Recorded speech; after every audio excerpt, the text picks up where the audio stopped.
और बोल को इंटरव्यू में इमरान खान ने मजीद ये कहा कि इस हुकूमत को IMF से पैसा अमरीकी एजेंडे पर काम करने के लिए मिलेगा।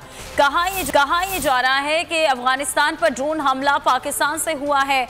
अगर ये सच है तो सवाल ये उठता है कि क्या हमने कौमी सलामती पर समझौता करना शुरू कर दिया। हम अपनी आवाम के लिए अब तक रूस से सस्ता तेल नहीं ले सके। हमको भी इजाज़त होना चाहिए भारत की तरह अपनी पॉलिसी बनाएं। अमेरिका को आदत है एक फ़ोन करो और पाकिस्तान से अपनी बात मनवा लो।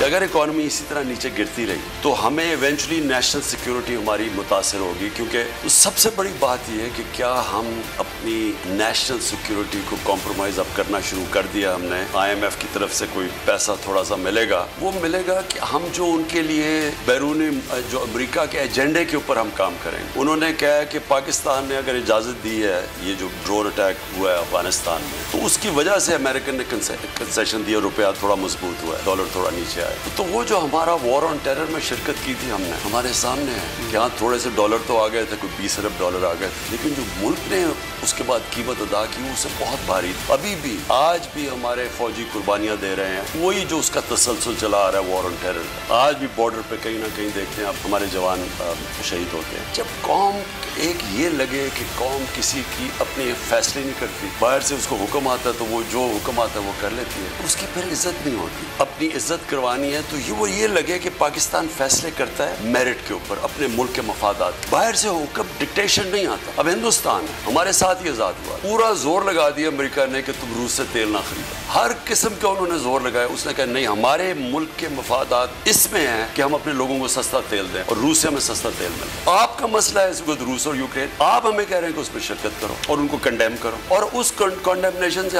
हम सस्ता तेल भी नहीं ले सकते, हम सस्ती गंदम भी नहीं ले सकते, आगे हमने गैस का भी कॉन्ट्रैक्ट करता है। तो आप हमें हुक्म दे रहे हैं कि कंडेम करो, बल्कि ये भी कहा था कि रूस ना जाओ।